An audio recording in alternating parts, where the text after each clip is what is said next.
Boom, there I go. All right, so this camera is giving very much 1998. I don't have my camera that I usually have when I'm in Michigan when I used to do my lives in Financial Garden. But anyway, I'm Tasha. If you are seeing this stream on my timeline from Facebook or Facebook groups that are in spam to get some views in here, I'm in Kenya right now. So thank you for joining me. As you're coming into the live, let me know where you're from.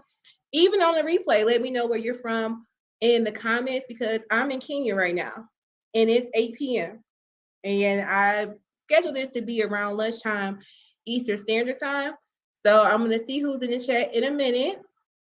But let me know if you can hear me okay. This is my first time doing a live out the country. And this internet be a little bit janky. So we're gonna see how of course my mama was like one of the first people in the chat. And thank you, Gabby, for watching.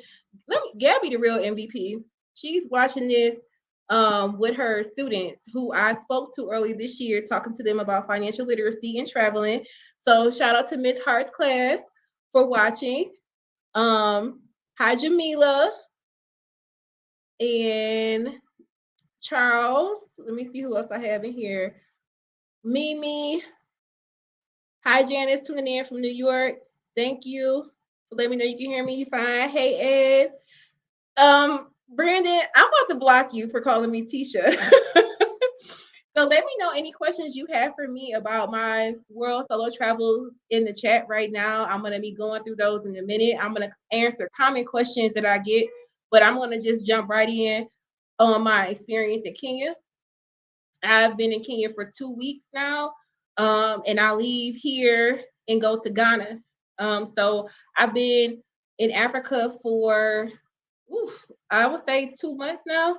And I started in Tanzania. Well, originally I started in Egypt, and then I went to Europe again, and I came back here. So I want to stay on the continent of Africa until February. So if you're not familiar with my story, I quit my job in June of this year and I started traveling solo. And I spent about 4.5 months in Europe. I have a video on that. If you're not subscribed to my channel, make sure you hit the subscribe button and stop what you're doing right now and hit the like button. It helps my video get out to other viewers who are interested in this type of content.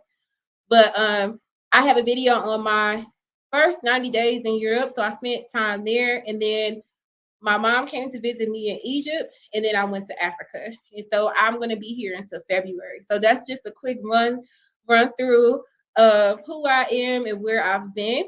So one of the common questions that I get, I'm gonna see if I see any questions so far before I get to the ones that I got. Hi Dana, from Dallas. Hi Molly. Glad to see you are on here. Thank you, Rochelle. New York. Hardest thing I had to adjust to. Budget plan, best food. Okay. All right. So the first question I actually saw was from Ed. What's the hardest thing to adjust to while traveling? It has been not having like a routine of places to go to. So for instance, I've been to 12 countries in 6 months. So what that means is I don't know where to go grab some food real quick. Yes, some places have fast food. There's McDonald's and Burger King, but I don't really always want that, and that's not always close to me. So the hardest thing, of course, I'm gonna mention food. So I guess to say food, because y'all, if you know me, you know I love food.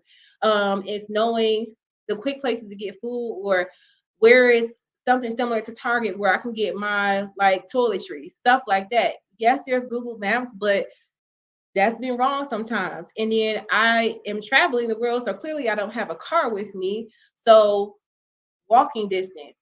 The metric system that we use in the US is miles. So you'll say, oh, it's about a mile away, half feet away. And since I left the US, it's been the kilometers, is the metric system. So they're like, oh, it's a meter away. I don't know what a meter is. So I just be on my phone Googling like what's a meter to miles? Like, yes.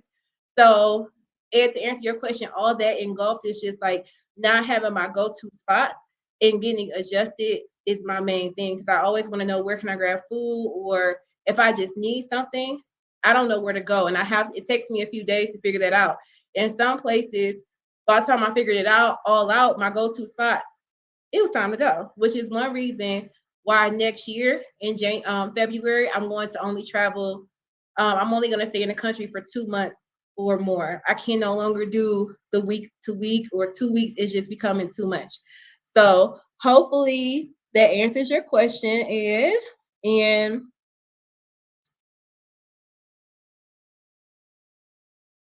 thank you for saying you're honored to be in this live from Clarenceville. What is my budget plan? So, great question, Miss Hart. So, a lot of people ask me how much should I save to be able to quit my job and to travel for a year full time. I'm never going to tell my number. That's a personal number to me. Some people have guessed, and I'm like, yeah. Some people like 70,000. I'm like, yeah, I saved 70,000. They say 50,000. Yep, I saved 50,000 because I say I'm not going to tell, and people start guessing. I'm like, okay, so y'all just not going to respect what I said. So what I did first was figure out how much I needed to live off of per month by country. There are websites that will tell you how much the average grocery bill is for one person, how much the electricity bill. It'll give you a guide to how much you need to live in the country. So, for example, my main expense since I've left the U.S. is my living accommodations. So, my first thing was figuring out, okay, for 12 months, what's going to be your budget for living? I in Michigan, I own my house and I rented out. I live in a multi-family. I rented out the downstairs unit in my house, so I didn't pay any. I didn't pay a mortgage or rent in the U.S. So having to pay for basically rent is something that I haven't done in a while. So figuring out how much I wanted to pay max a month. So let's just say $1,500 a month. Times that by 12. I knew that's how much I need to live off of. And then I went through and figured out for my food, how much would I want to pay for that. So that's how I came up with a rough budget. And to be honest, y'all, I don't went over my budget. I mean, I went way over my budget. I'm gonna blame my mama. Yes, she's watching this. Hi, Tanya. No, I'm not. I'm not gonna do her like that. But Egypt, I guess I thought I was the princess of Egypt or something because I was spending money in Egypt. And Venice is my favorite place, hands down. Venice, Italy, and I spent a lot of money there. And I am I going to have to run home? No. When I say I went over a budget, I always have a backup plan for the backup plan. So that's why I'm going to be in Thailand for a couple months next year because the rent is cheaper. I can get a luxury apartment in Thailand for $700, $800 a month on the high end. So that's half my living budget that I originally had. The food is cheaper there. I won't be doing any excursions or doing tours and stuff like I've been doing. So first things first is figuring out how much it was going to cost me, setting my budget for my living per country, and then the food and what I wanted to do and all that stuff. There are some days where I'm like, oh, you can't leave the house. You can't leave the house tomorrow. So I'm glad I had a cute photo shoot because the day before, because I got to sit down because I'm spending too much money. So I'm very conscious of that. And I'm going to just jump into like, besides my savings, I do have rental property. So I have money coming in from that, but I'm not spending it. So if worst came to worst, I could spend my rental income that I have coming in. So I have 3 rental units right now that I'm renting out, and they're all $1,000 or more a month. And I do have mortgages on those houses, but I still do have a positive cash flow. Shout out to Rochelle and Dustin Monte for who's watching right now, a real estate broker and agent who got me involved in real estate. I'm gonna do a whole video on that soon. But that is my backup. Also, I'm a CPA, so I can use my license anywhere in the world as long as I'm practicing in Michigan, which I can do remotely. I left my job on good terms, so if I really, really failed, I would be begging my employer to come back if I really had to. But I do have investment accounts. So I have my 401k, which I like vow to never touch unless there's like a life or death emergency. It's over 6 figures in that, not over 6 figures, it's a strong 6 figures in that. That I could dig into if I had to. I also have investments accounts with Fidelity and Vanguard, brokerage accounts. So I invest in index funds. So I have that I can pull from along with my savings, and then I have other income coming in. So I thought about this well through before I decided to quit my job. And I made sure I left my employer of 10 years on good terms in case I needed to come crawling back. All right. So hair. So okay, wait, before I go to the hair question, best food has been Egypt. That food in Egypt, me and my mama was eating, we were eating nonstop. Egypt, we did not have a bad meal in Egypt. Even the hotel food was good in Egypt. And I mean that's very broad. We were in Cairo and Luxor. They had the best food. Kenya is coming in at a close number second. My hair, I do not do my hair. So when I left the US, I had a half wig. We got to talk about hair. So if y'all like, you really gonna tell your business about wearing a wig? Yes. Um, I mostly wear half wigs. My hair is natural normally, meaning like twist out like you may see me in a fro. But when I left the US, I had a half bob wig that came right here, and I left my hair out in the front. So I had to flat iron my hair. Well, no, actually, my cousin was flat ironing my hair when we were in Paris, and that is how I wore my hair for like a week. But when I left, I packed me two half wigs. So if you've seen any of my pictures on social media, my Paris pictures where it's like the hair is coming to like right here and it's like wavy, that's a half wig. And then after that, that wig got raggedy. um, and so I got my hair braided in Portugal. So one thing that I do, and if you're watching this for tips like hair and when you're traveling, Facebook is my best friend. I never thought I would be on Facebook as much as I am right now. I'm on Facebook more than I was in when I was in college. Okay. And that's when it was like the rave. I know Facebook is for the older crowd, which is me now. I have to embrace it. But Facebook groups. I always look for a Black in X. So a Black in Portugal group, a Black in Bulgaria group, because those groups are going to tell me where the hairstylists are. Because when you Google Black hairstylists, nothing comes up. If you Google hair salons, I'm saying when I was in Europe. Now I'm in Africa, I'm good. I can just go everywhere. But when I was in Europe, if you Google hair salons, it's going to be all for European hair. They're not going to know how to do my hair. So to find that, you really have to get on Instagram, search hashtags, or be in the Facebook groups and figure out how to do find someone to do your hair. So I've been doing braids ever since then. So ever since end of July, I've been getting my hair braided. I found a good hair braider when I was in Porto, Portugal, had those braids in for like a month, and then I found somebody to braid my hair in Bulgaria. And if I don't find a Black in group, like a Black in Bulgaria or whatever, I'll look for expat groups. And I'm saying expat, like EXPAT.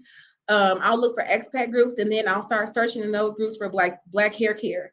And that's usually how I will find someone to do my hair. But there's always some like African group culture, like not group, like Nigerians, for example, or you'll see a lot of Senegalese in southern Spain. So if I see a Senegalese person, I'm gonna ask them, do you know somebody who do some hair? Because I'm sure they do. And I know that maybe like, are you serious? Yes.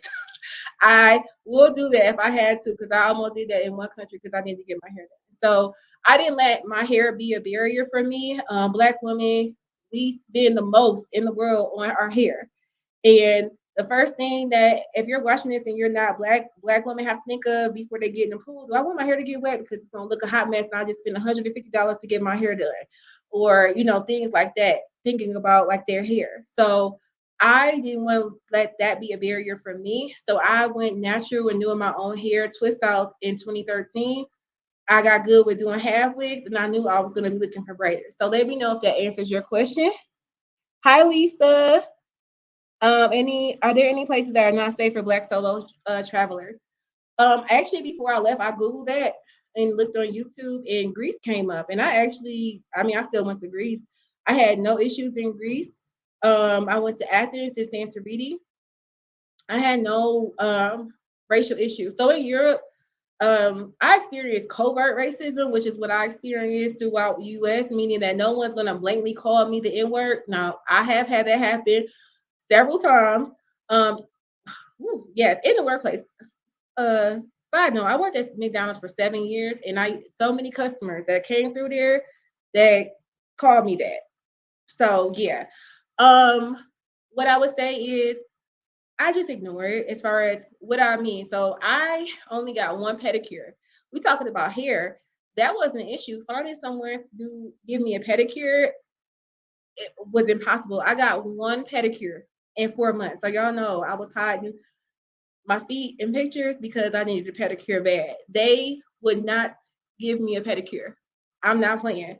So, and when I did finally find one place in Spain who was gonna do it before I left, I just ran out of time. But I'm serious. I would go into nail shops. Oh, we're fully booked. I'm like, you fully booked until infinity? Like, just oh no walk-ins on this, on that. And I just stopped. And I did have a guy I made friends with, he was Asian in Bulgaria, and they in Bankso, Bulgaria, they refused to give him a haircut.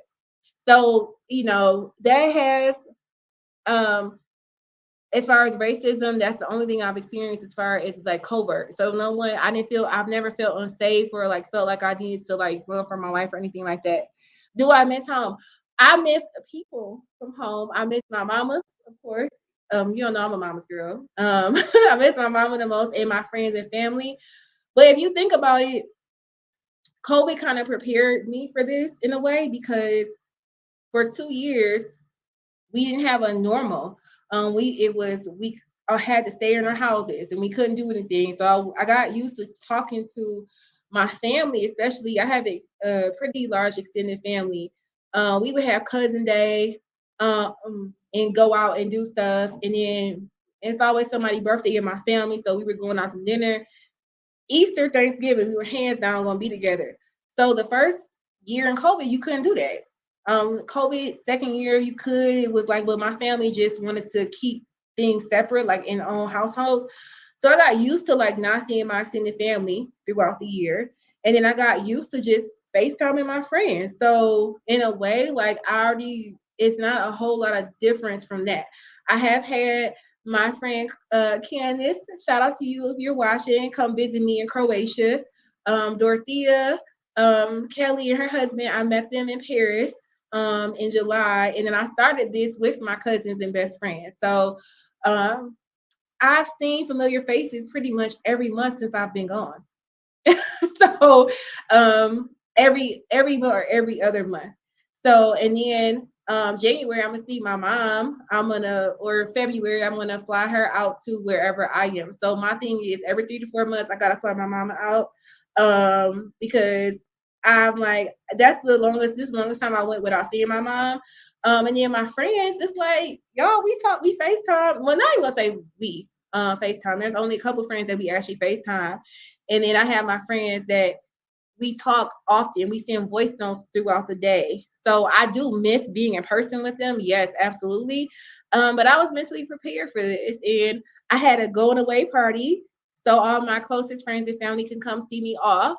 And I gave them postcards to show them where I would be. So some of them are going to be joining me on the journey, but it's hard at times from that. I would say I'm gonna make my own question before I get to the chat, and I'm gonna be on here probably an hour just to give you guys perspective. Um, the hardest country for me, and as far as like missing my friends the most, was in Tanzania, and so that was just last month. And the reason was Tanzania was the hardest country for me. Um, because I felt a little bit like an outsider because I did not know the language and Google Translate did not work. So Google Translate is an app that you can literally press speak in you can speak in Russian and it will translate for you. Everywhere I've been using Google Translate. There's been sometimes, Gabby, again, I have to call you out. You're such a good friend. And I could call you out in a good way. I've had to call because she's fluent in Spanish, and it was a time in Spain where I'm like, I can't go use Google Translate. I can't figure this out, and she's been able to just on three-way just help me out in that situation. I got lost in Spain, and I started freaking out, so I called her. So Google Translate has been my lifeline because I don't know any other language outside of English, but I think about my friends who know other languages. So I know several people who speak Arabic. So when I was in Egypt, I'm like, if I get into a bind, I know I can call them. So, but in Tanzania, the language is Swahili. and Google Translate did not work with Swahili. So I struggled. And what even made matters worse was that I'm black, and that's not a bad thing, but I'm saying when you look at me, you thought that I was from there. A lot of people did. Now, your dress can, like your appearance, your attire, I should say, will make you stand out. But once I bought some like longer dresses, because Tanzania is very conservative, so me coming in with dresses or shorts above my knees, Tanzania is in Africa. If you're just tuning in or you're not familiar with where that country is in the world, it's in East Africa. And most women, they're wearing dresses and shorts to their knees or a little bit below. So I was like, okay, as soon as I got there, I'm like, I need to get different clothes. And so once I got and I changed my clothes, I blended in a lot more. And so people come up to me speaking Swahili, and I'm like, you know, Asante, Mambo, Jumbo. Like, I only know basic greetings. And trying to get Uber with Google Translate was not working. So when I say I struggle, I was so frustrated. Like, I was like, I think I made a mistake coming here. But Tanzania is one of my favorite countries because the people there are so nice. Even though I'm in Kenya now, a lot of Kenyans ask me like what they ask me where I've been, and I say Tanzania, and they're like, "What's the biggest difference?" I'm like, Tanzania people are the nicest people I've ever encountered. Like, even though there was a language barrier, they're genuinely just happy people, and they will try to help you. And all the Kenyans like, yeah, Tanzanian people are very nice. They are nicer than we are. So it was frustrating to me because I made friends in countries in Bulgaria. I keep bringing Bulgaria up because I spent a month there, and that was not on my list. But I was able to use Google Translate to have conversations with people. And so being in Tanzania, being in Africa, and I look like everybody and I can't have a conversation was very frustrating to me.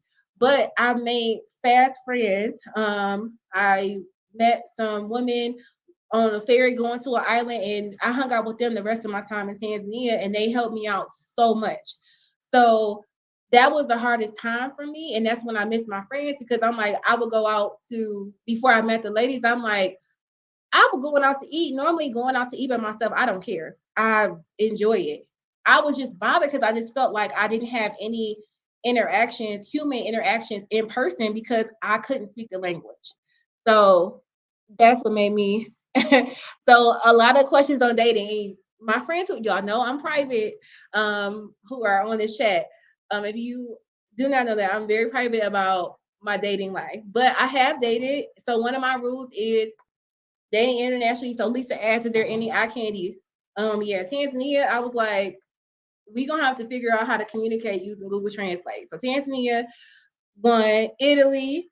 But I would say as far as dating, I am not gonna go on a date with a guy unless I have friends in the country that I'm in.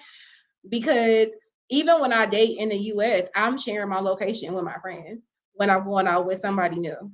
And I need to be able to do that in the country I'm in. So not every country, but yes, I've definitely been dating since I've been gone to answer y'all questions about that. Do I miss home? BJ, I miss the people from home. I do not really miss the US. Not yet. I'm gonna be honest. Now I don't really miss the US. It's so beautiful and the food is better in my experience. Is the food is so much fresher. I don't know if that's a word, but the food is has been better since I've left. The fruits, the vegetables, like I've been eating so many fruits and vegetables since I've left. If you have not done so, please make sure you hit that like button.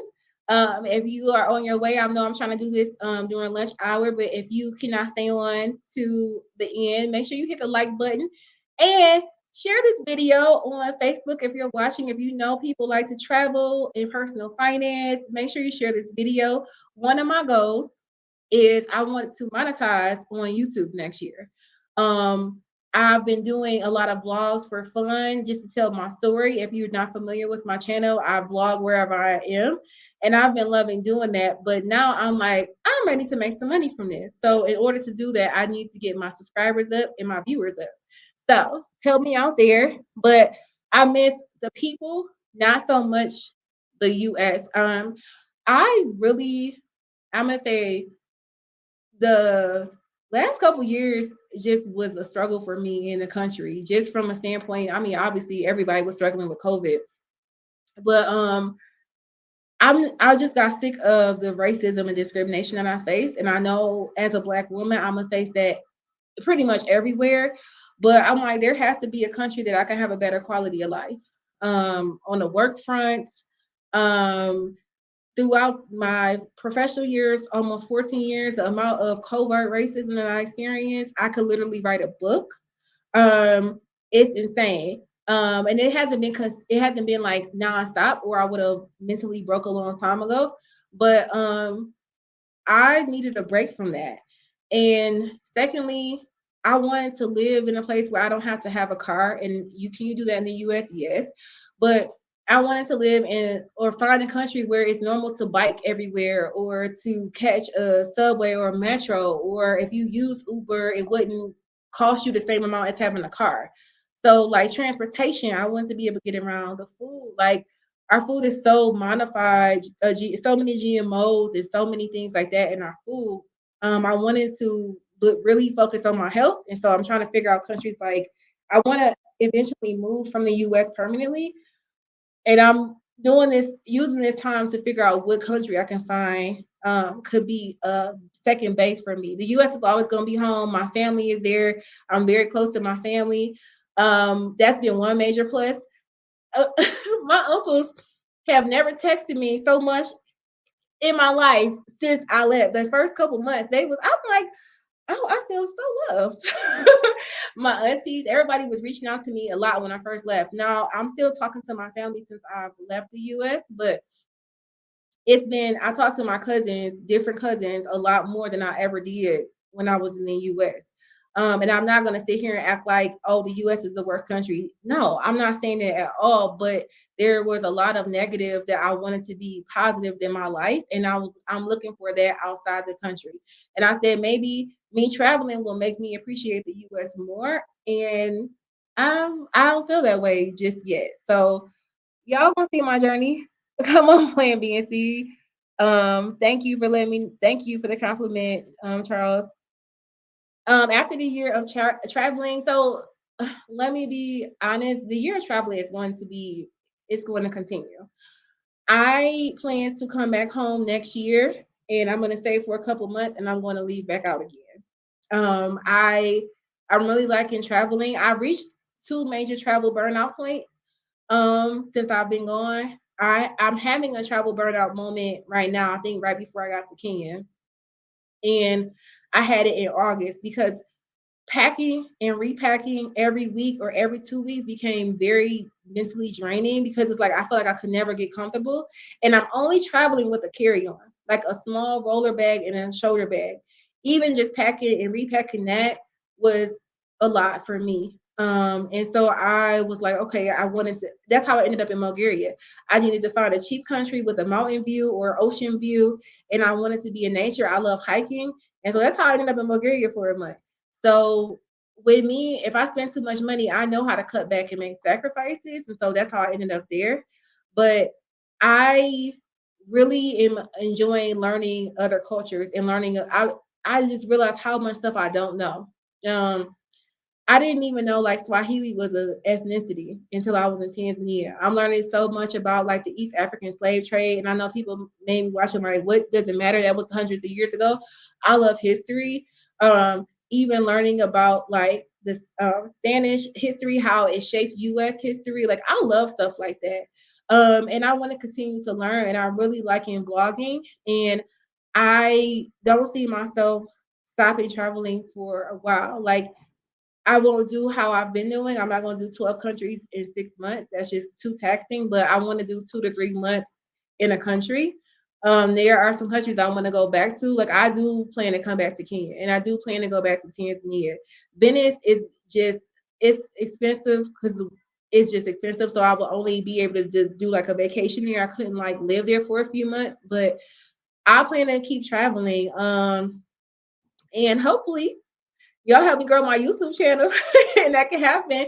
But I plan to continue to travel after that. So I'm gonna be back home for a couple months. I'm gonna focus on Financial Garden, which is my youth financial literacy company. I have a lot of things in the works for that. It's officially become a nonprofit.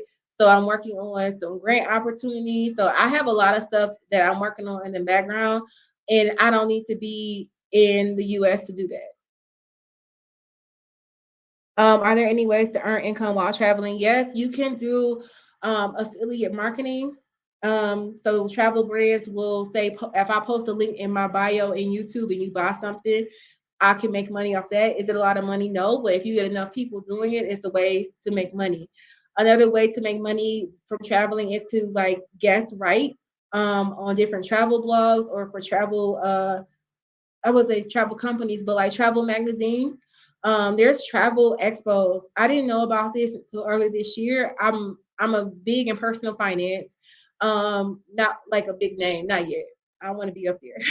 But I was doing something in that line and someone was there who's been him and his family's travel solo. He's telling me about these big travel expos um conferences where you can learn how to get brand deals. So a company will pay them for so many weeks to go out and travel to certain countries and promote their product or whatever, right on their experiences. So there's a lot of ways to make money from travel, and I actually know about them, and I haven't done anything to actually do anything specifically to make money in travel other than realizing I want to grow, have a YouTube audience to be able to coach people financially. A lot of people ask me about personal finance coaching. I used to do that one on one, but then I really was like, I want to focus more on youth. And so I'm going to get back into that because a lot of people ask me, how are you able to do this? And I really want to break it down.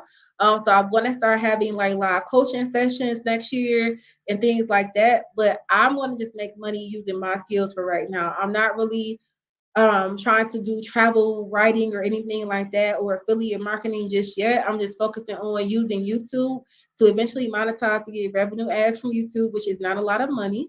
But it can grow into that and then use that to have people come to my business, to my coaching business, because YouTube is a search engine, just like Google. YouTube and TikTok just replaced Google as the number one search engine. So YouTube is a search engine, and so I plan to use that to get clients for coaching. Um, what's what's the top five best food you've eaten while traveling? That's a hard one. I can't think. I'm gonna come back to that. So I'm gonna top five foods. I mean, I'm greedy, so I gotta come back to that. I'm coming back to that, Charles. The 313 dude. Thank you, Rochelle and Dustin. Um, thank you, Dana. Hey, Curtis. Um, is it risky if you don't have enough saved? I'm gonna come back to that one. See if I have anything else. Eating food, probably motivation for traveling. Coco, my favorite place I visited so far is Venice. Venice, Italy, because I was just obsessed with the water street canal. So their streets are literally water, and I love water. And so it's boats as the cars. I don't know. I was fascinated with that like I was 3 years old, y'all. Like I was just like, I gotta get in this boat to go across. Like I was just fascinated with it. It was just so beautiful. Like everywhere I went, it was just so pretty.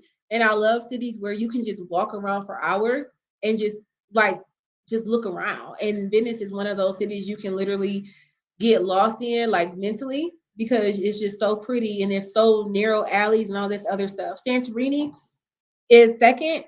Um it's just pretty. Like I really like beautiful places. I met a lot of not a lot. I made three good connections with solo travelers in Santorini, which I was surprised because Santorini is like a honeymoon destination. And so I was like, I don't know if I want to go here by myself, but I'm just gonna make it happen. And there was other women there, and I had a ball in Santorini. It's beautiful. The best part of Santorini was the yacht cruise that I went on because the water is so pretty and there's so many islands. So you just see it's not just miles and miles of water, it's like different things you can view.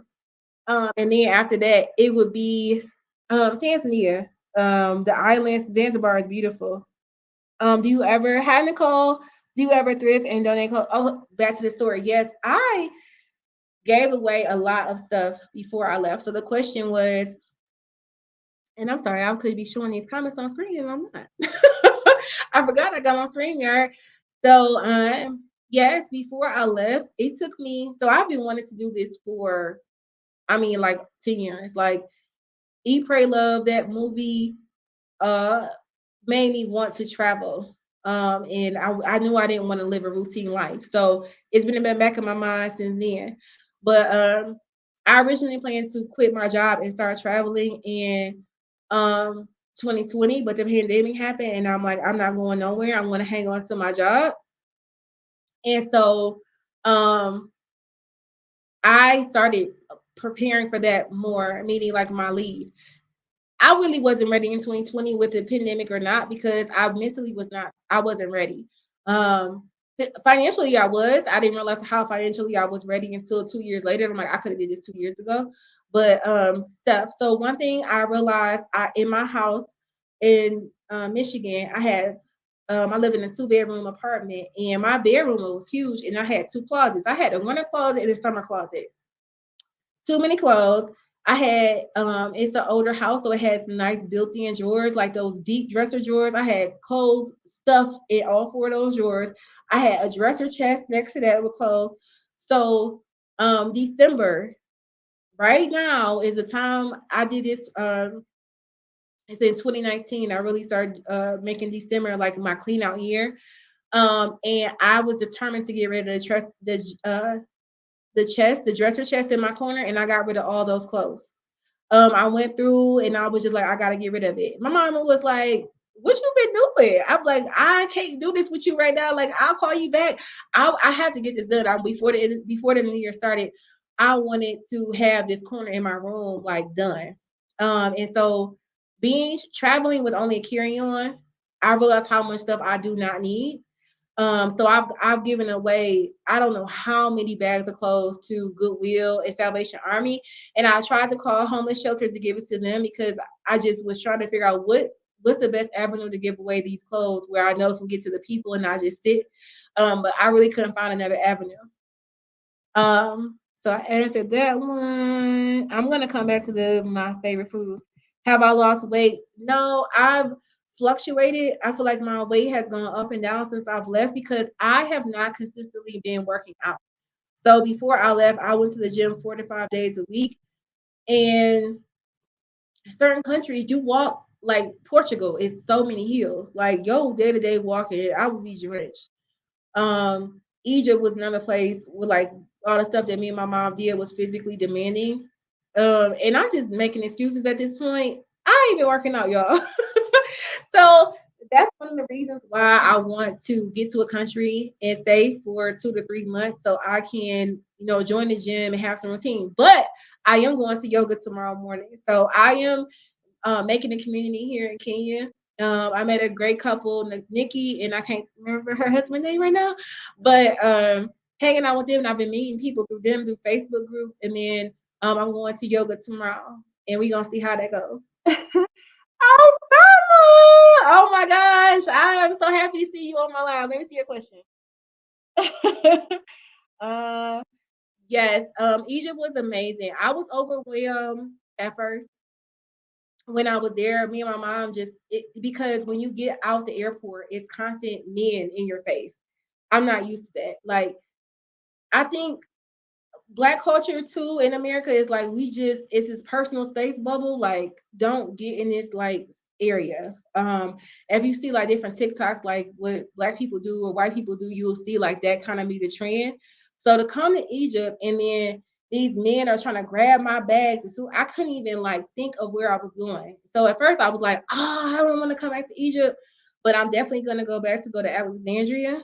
And I really did enjoy my time in Luxor, just was not enough. And any other Arabic speaking countries, I want to go, I don't know how to say it, Tunisia or Tunis is a Northern African country. I'll probably go there. So yes, those, it's not, it's so weird because this is where I'm learning about Africa. It's like, it's Africa, and on TV, you may think, oh, it's just Black people. There's a lot of Arabic countries in Africa, meaning like Egypt is predominantly Arabic. So I do want to go to Tunisia. I think I'm saying that correctly. next year. Hey Tyrone. Hi Lisa.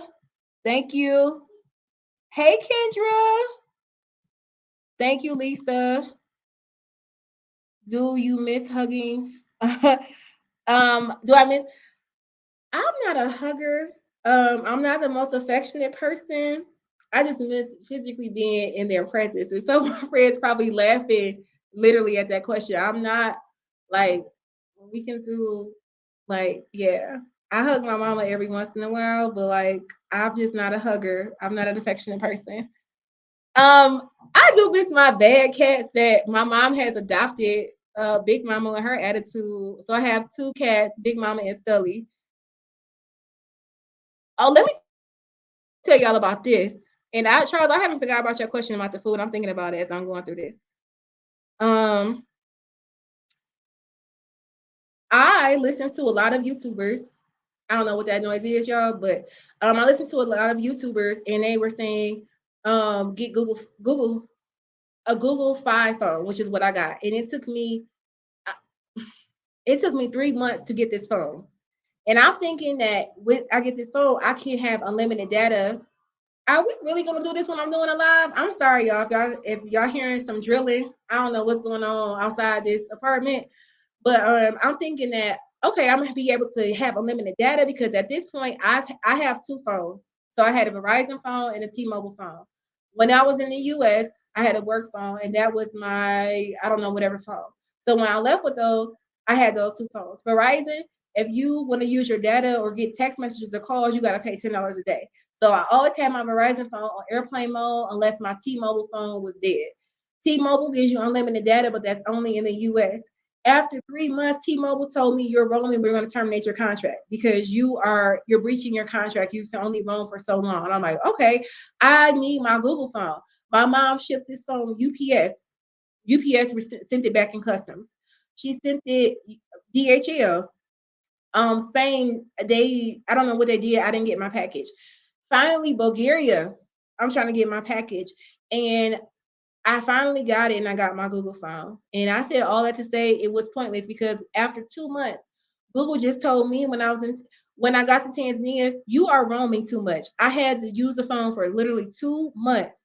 And Google said, you're roaming too much. We're going to terminate your contract unless you stop roaming. So luckily, T-Mobile, I had the phone on airplane mode for 3 months. And I was like, let me just see if it'll work. My T-Mobile phone will work and it let me use it because I didn't use any roaming for 3 months. So, you know my plan going forward? I have three phones with me at this point. My old work phone is going to be my hotspot phone. So wherever I go, I'm going to buy a SIM card to be able to balance between having my data from my Google phone and my T-Mobile phone. But I was so frustrated because everyone like, oh, get a Google phone, you'll be able to use it. You have to be in the US so much out the year. You can't just travel freely. So with me having so many phones, I know that may sound crazy, but I left with two, and specifically bought this international phone for that, and it didn't even work. So yeah, no issues now. Oh, and aside from the phone plans, I would say having an Apple phone has been so convenient because sometimes my Android, the Wi-Fi calling doesn't work on the Android phone or on my iPhone. But when I call someone else who has an iPhone, I'm able to FaceTime audio them with no issues on Wi-Fi. My messages always go through. So I've been leaning a lot more on communicating with my friends and family who have iPhone at first, and then using Instagram a lot more for dialing purposes and WhatsApp. WhatsApp, I use that a lot, but the phone thing, I was like, I think I'm gonna lose my mind over. Should I have cash on me at all times? Absolutely not. Candace, money exchange person. So Candace is my friend who came to visit me in Croatia. No, so on me, I am paranoid about being pickpocketed and all that stuff. So I don't carry all three phones on me. I left the country with two phones because I'm like, if somebody pickpocket me, at least I got a phone back in my Airbnb. As far as cash, I had that same idea. I have a Charles Schwab International account, so whenever I use that debit card, I never pay an ATM fee, and they're giving me the best foreign exchange rate possible. So I'm so glad I made sure I opened that account up before I left the U.S. So when I have to, I'll take cash out from there. But when I left the U.S., I think I left with $500 USD, and I was using my credit card. And then my debit card was actually in that package with my phone because I didn't get my debit card in time before I left. So not only did I not have that phone, but I needed my debit card. So I had to use my credit card and get cash advances, and that's like one of my biggest rules in person. Never use a cash like use it to get cash out. I didn't have a choice because I didn't have my debit card. So I only keep like $100 on me as far as USD or being able to change it out. And it's better for me to use my ATM card through Charles Schwab than converting my USD over for that. And actually, my mom, when she came to Egypt, I had her bring me cash. Candace brought me cash because I did not. I think actually, I don't even think I had my debit card when Candace came to visit me. I didn't have my cash, so I Candace a few $100s and like, please bring this with you when you come. And that helped me be able to have cash. Kenya, they use this M-Pesa, and that's their way of using a cashless money system. So it's similar. It's, if you think about PayPal or Cash App, how you send money to people, it's even better than that because it's like instant and you don't even need a bank account. You literally go and load it at stores, and so they take M-Pesa more places than they do cash. But I've been able to maneuver with using my credit card everywhere. And I will say I use a credit card specifically because I don't want I don't want my money to be messed up when I'm swiping. I'm using my credit card to dispute stuff because there's been some places has double charged me, and I'm glad I've been using a credit card and not my debit card. Yes, yes, Mimi, you saved me before. Yeah, when we in Costa Rica, we needed some Spanish. um, how do I get correct currency in each country? So I'm seeing some people come in and to take off. I know lunch hour is almost over. Please make sure you share this video on your Facebook and hit that like and subscribe button if you're not subscribed. Um, Currency, money exchange places are in the airport everywhere you go. That you're probably going to lose the most money. So if you have $20, and when I first got to Europe, I dropped my phone. When I first got to Europe, the euro, which is their form of dollar, was stronger than the USD. So if I gave $20 to a current money exchange, I was only going to get back, let's say, $15. I had to pay a fee and the exchange rate. I mean, I would get 15 euros. So I will lose money, and that's everywhere I go. So when I get to Kenya, they use shillings. Every country is a different currency, but in Tanzania, they do actually accept USD in certain places. But once you leave North America, nobody is accepting USD. It's an anomaly. Zanzibar, Tanzania was the exception to that, but they don't want to see USD. They want to see euros throughout Europe, and even certain countries in Europe have their own currency, like Bulgaria. They don't want a euro. So I've lost money in the sense of the value because I have to constantly change the euro over for whatever the Bulgarian currency is. And then taking the money out of the ATM, my bank is going to just change it over. And right now, and being in Kenya and just different parts of Africa, the USD is worth way more than a local currency. So I actually saving money in a sense because I'm not spending as much USD when I go shopping. So hopefully that makes sense. You can actually go a currency exchange if you think like your local like Western Union, or you'll see like a bill pay place at a liquor store. That is what a currency exchange place is like. If you've never seen one before, it's kind of like a very easy convenience store. You go in and you switch out your money. That I know you did say was in Costa Rica. I'm sorry, I'm getting through these questions now.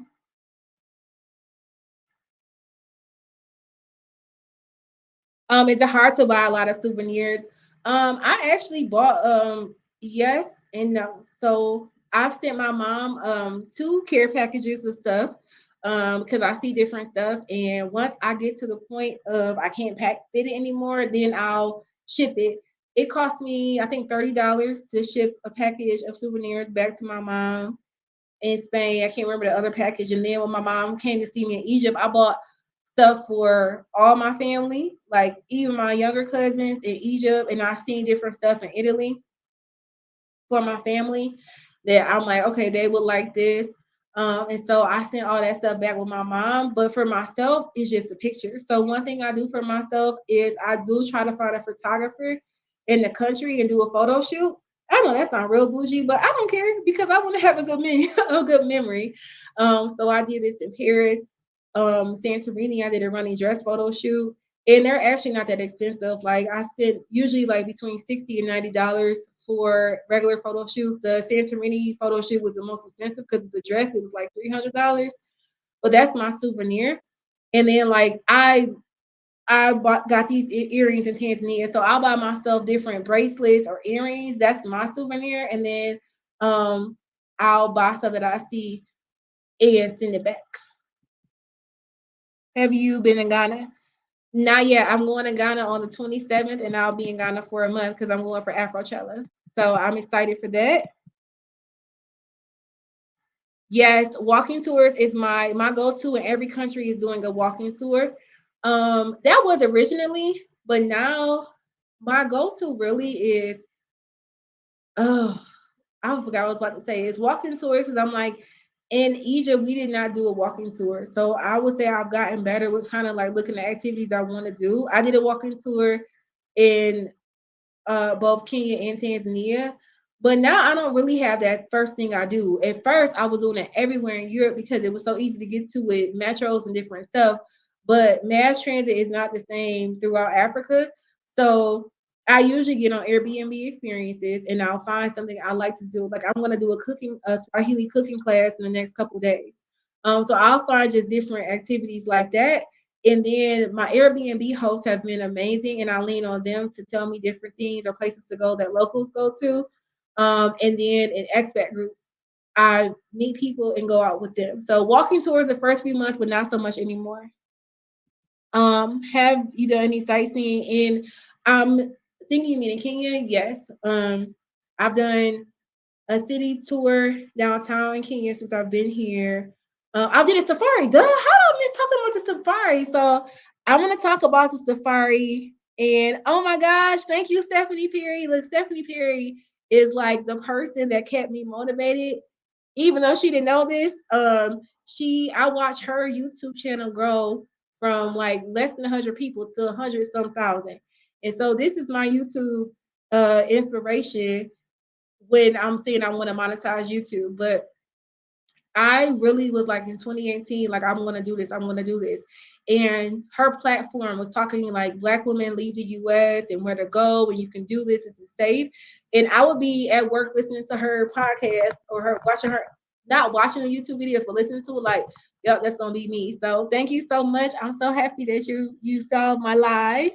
Um, what else?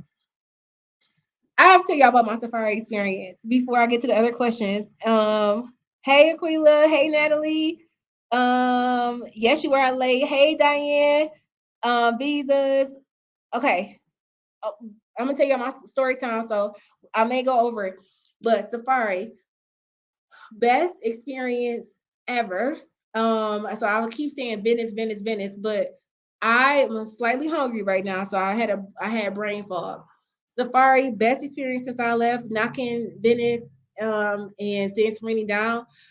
I was so close to the elephants and lions. I actually slept in a tent for 2 nights. It was the best experience ever. I saw the rhinos. I saw a cheetah actually um, have his dinner, his prey in the tree, eating it. I got pictures of all of that. I have a great vlog coming on that soon. But yeah, it was so amazing, and that's how I met a few Kenyans here to be able to meet locals. Like I want to meet locals wherever I go. I just don't want to find the people from the US. And that's what made Kenya a lot easier for me to digest. Safari was like hands down like my best experience. I love animals, like not like let me rephrase that. I love learning about animals and seeing how they act in the wild. And so being able to see that was just like I can't even describe it. And then I want to tell you about African tribes. I know, so I'm asking this question about sightseeing, but this is my sightseeing safari. And I went to an African tribe village. I would say Kenya is a country that really they're all about the African tribes, like back to thinking like ancient times, like those tribal communities, and that is very well alive today in Kenya. And not so much in Tanzania, they do have their tribes, but throughout Kenya, people are like, "What tribe are you from? Where are you from? You don't know what part of Africa you from?" And I'm like, "I don't know what part of Africa I'm from. I could do DNA testing, but I don't know what part I'm from." This tribe, like legit, they do they send the boys out into the wild. It's the Maasai village. They send the boys out to the not the wild, but the I can't even think of it right now. I'll say jungle, forest, I don't know.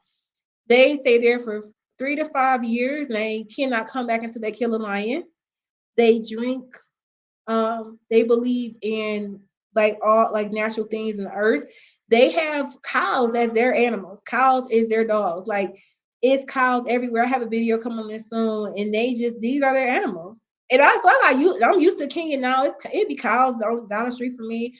I'm used to seeing them, and they actually drink the cow blood. They actually mix cow blood with their milk, like from the cow, because they think they are like this is the most natural thing to earth. They build their homes out of clay, like the women build the homes. Um, I'm just learning so much about like different tribes in Kenya. And so that's been very this is why I really am enjoying Kenya a lot. Um yes, hit the like button. I am planning to come to Brazil.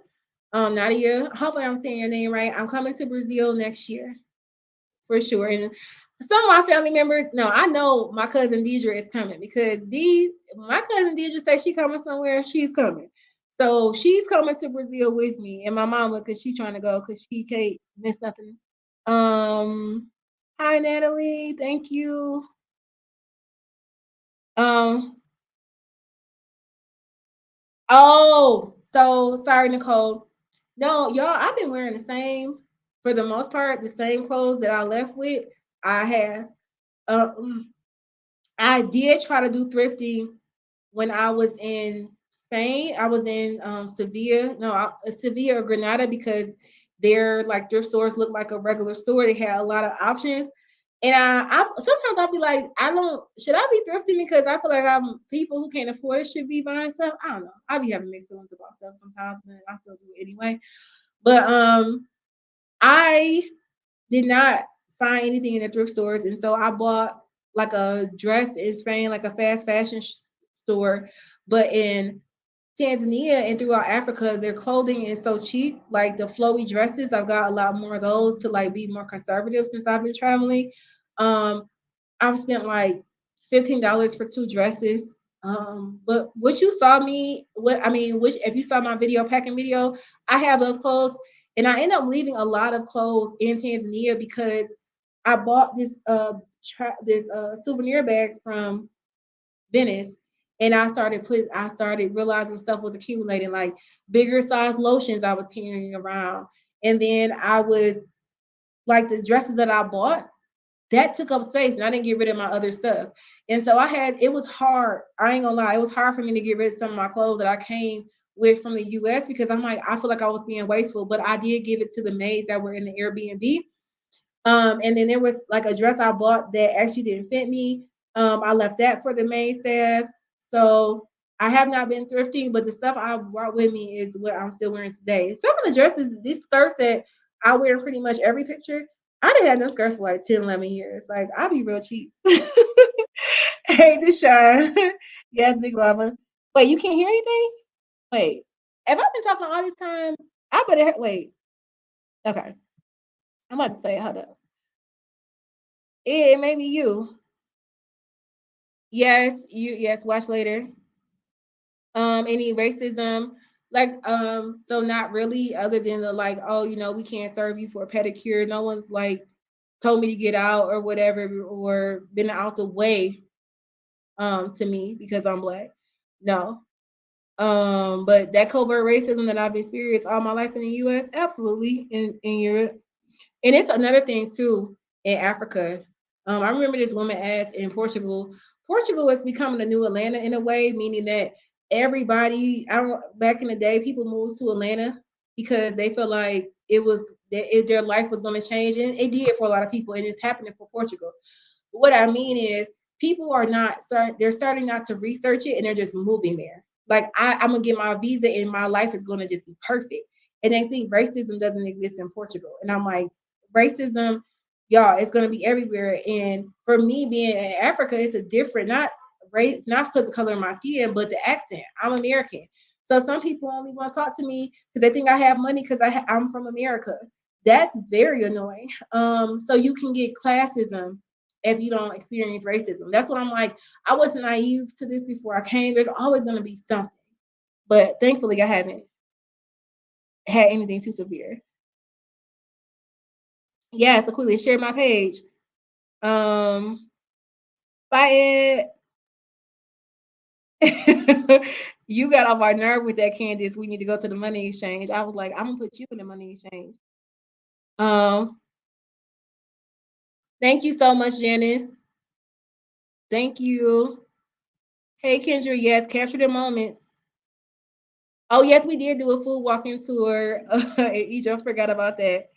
Uh, thanks, brother. Hi, cousin. Hi, Shalonda.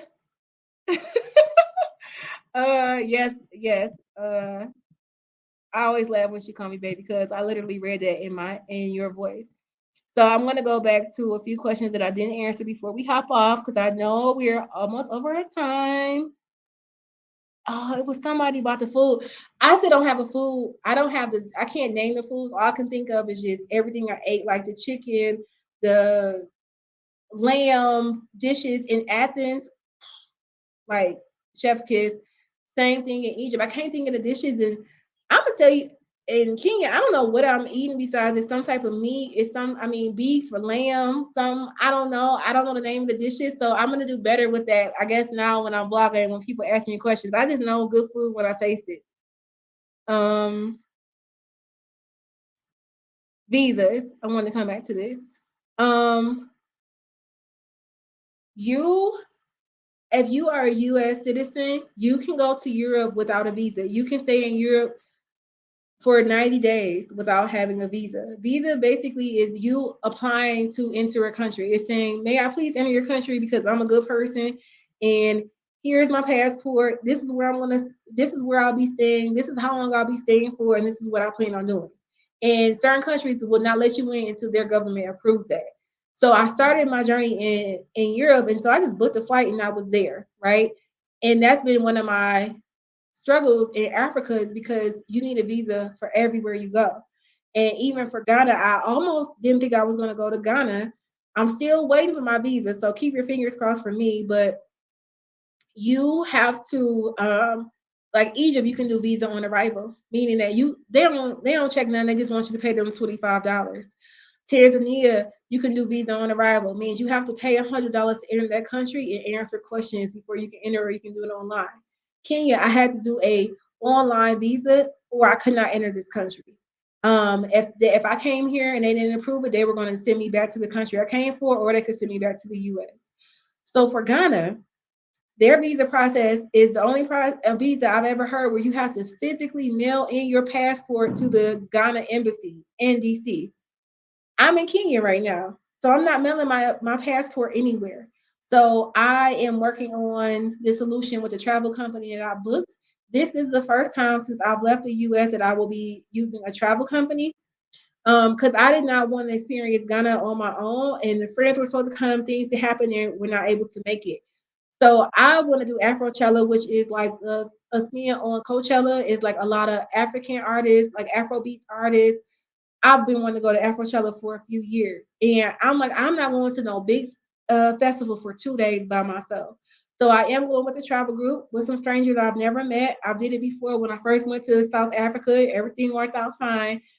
I still need my visa, so we gonna see. But Asia, certain countries in Asia, like you do need do need a visa. And so traveling around the world can get expensive, not just because of accommodation, but because of visas. And I actually did not factor in visa costs into my budget. Um, have I picked up any new language? No. I don't know any new languages. What did I did before I left? Swahili, it's just too fast for me to get. And then, no, yeah, I had Babbel and I was like gonna learn Spanish. I'm gonna get there one day with something. Let's see. Any other questions? Thank you, Gabby. Thank you. Um, how I've been getting around since I've entered Africa, because it's not a metro system or anything like that. There's a bus system, but me and buses do not work. Anytime I've gotten lost in the country, it's always because of the bus. I've been using Uber. And I had a problem using Uber in Europe. I was always getting canceled. So I took my picture off because I was like, maybe it's because of that. And I didn't get as many cancellations. But I got a lot of cancellations in Uber in Europe using Uber in bulk. So right now I'm using Uber, and in Tanzania, that was a culture shock because it was a tuk-tuk. And if you want to see what I'm talking about, I have that video dropping this week. It was like I was in culture shock for a while in Tanzania. I'm glad I stuck it through though. Yes. I would say, and when I was in it, you know what? Yes and no. I'm a person who needs to have their food or I can't function properly. And one time I got lost and I was hungry, and so I just felt like I was just gonna die because I needed to get some food and I know where I was at. And my thing is, as long as it's daylight outside, I'm good. Once it started getting dark, me being a woman, I'm like, I'm not feeling comfortable and I started to panic. And so when I got lost in Spain, the bus driver actually told everybody to get out the bus. Even the people like was there, like, because I was asking the lady, like she spoke English and it was in Spanish, and I'm like, what's going on? She's like, I don't know. He just told everybody to get off the bus. And it was a few stops from where I needed to be. And so I tried to walk using Google Maps, got lost, and so I ended up walking back to the bus stop. And from there, I couldn't figure out, I didn't know how to get back because the buses, I guess, stopped running. And I was trying to find the metro. And that's when I called my friend Gabby because I couldn't find anyone else that was willing to use Google Translate with me. Not everyone wants to text you or talk into it to hear the voice play back. And so I was getting so frustrated and it was starting to get dark. And so I started panicking. So I'm trying to calm myself down, like, okay, just calm down. So I called Gabby and I'm just like, so she like, calm down. I was like calling her repeatedly, like, I need you to translate right now. That was a scary time for me. And then the other times have just been like a light turnaround, nothing too crazy out the way, and I was able to figure it out. Um, so let me see. I think I answered everything. I asked about the phone. Doo-doo-doo. You are not gonna be in Thailand, Ma. You gonna be in Australia. Okay, I don't see any more questions. I think I've answered everything. So thank you so much for joining my first live. I was hoping, look, I'm gonna tell you this before I go. I told my mama, like, you better make sure you can get on my live because I'm not, it's gonna be me and you, but I refuse to have a live and not have anybody on there. So my mama, like, yeah, and then Rochelle. I'm like, if nobody else on there, Rochelle and my mama gonna be on this live. So thank you so much for watching. If you're watching the replay, still leave me some questions in the comment section and I'll get back to them. And let me know if you want me to do another live. Um, and I'll do one whenever. I don't know. If you have any questions that you think of as you're watching my videos, let me know. And I will see y'all on my next video. Bye.